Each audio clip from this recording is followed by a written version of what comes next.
So just finished my first delivery for today, so I'm gonna have to break up the money discussion into two parts rather than just one. So the last one, I was referencing how a bit more on investors, where if you're an investor investing into a bakery, your primary end goal for achievement in your investing business is production of money. So getting a return on investment is your primary means to fulfill your goals, your investment goals. But what about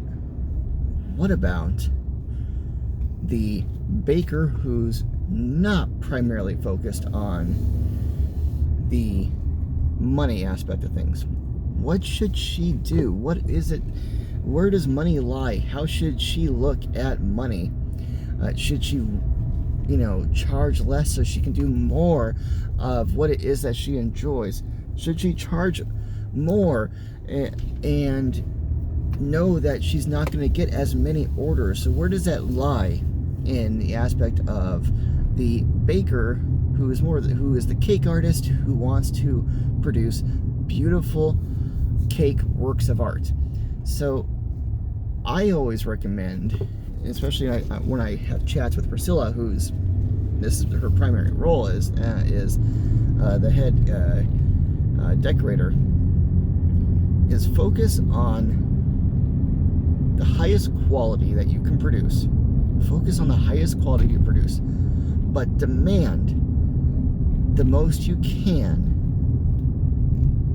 so that when you're producing those, you feel that not only that the effort you put in is worth your time, but in addition to it being worth your time, you're getting a good return on your efforts through money provided by the customer in exchange for getting the work of art that you're producing. So there are a lot of pretty good big names, you could say, like Madison Lee in New York, who's a pretty famous cake artist, known for the gum paste flowers I mentioned in the previous video. And it'd be almost like a sin for her to produce a beautiful 3-tier cake with tons of gum paste flowers and ask for a couple $100 in exchange for a work of art that, honestly, if it was just her doing it alone, probably would have took her the whole week to make this beautiful piece of art. So why on earth would she produce something so beautiful and expect something so little in exchange? That to me is a massive sacrifice. It's sacrificing her talent, her self-esteem, her self-confidence even in herself, that she can produce something beautiful. It's saying that what she produces is worthless. So in order to produce anything and make others happy, she needs to produce crap. And that is the wrong perspective for her. This is the reason why, in reality, she charges a lot of money. We're talking $2,000, $5,000, $10,000, $30,000 for a 3-tier cake. That's far more than something that we charge. But there is a justification for it. There's a perception of value. That's not only a value for the customer, but for herself. Her time is valuable. Her production is valuable. Her skills are valuable. Her happiness is the highest of the values. So when you're thinking about what to charge for what it is that you're baking, you're producing, consider the amount of money that will make you happy in exchange for the work. Now, some of you are going to be kind of ridiculous and say, oh, well,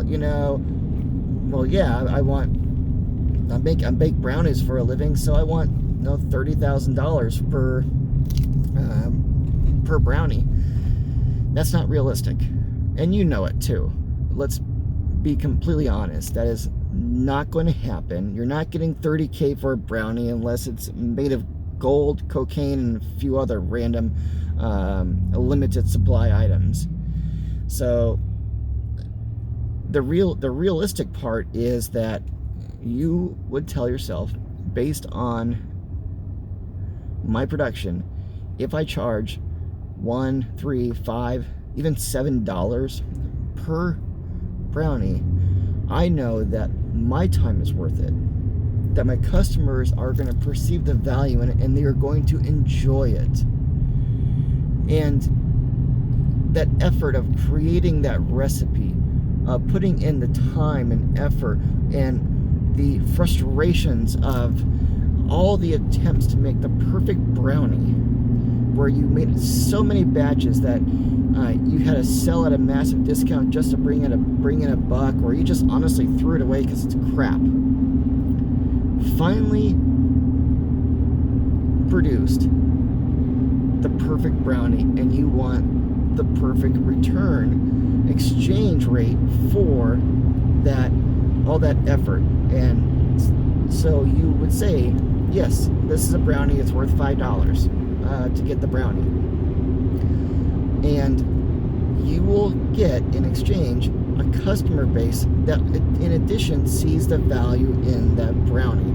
So focus on those aspects of where money lies, which is what is the proper exchange, what is the amount of money that I will appreciate and find as a confidence booster for the production that I have made. This reminds me of a character from Atlas Shrugged, Hank Reardon. So Hank Reardon is not a baker, he's actually a steel manufacturer.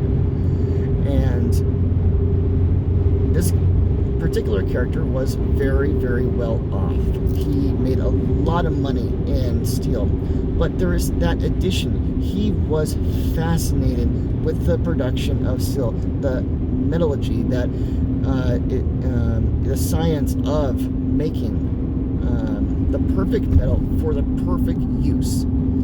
So buildings that were using Reardon's metal, the other industries that were also using the metal, and most importantly, his desire to have created a brand new metal that was cheaper than all the rest, that was stronger than all the rest, and at the end of the day would become the dominant steel for the world. That end goal turned into, I believe it was a decade's worth of research and failed attempts at creating this beautiful metal that would benefit the entire world. And yes, he should be able to charge whatever the hell he wants to charge, because that was his creation. And in that regards, if you're a baker, get a return on investment that you would expect, get the charge the amount that you would find would make you feel confident in what you produced. So there is the investor, and then there is your happiness in production and getting the right amount of money in exchange. Michael Sweet Journal. On the next one,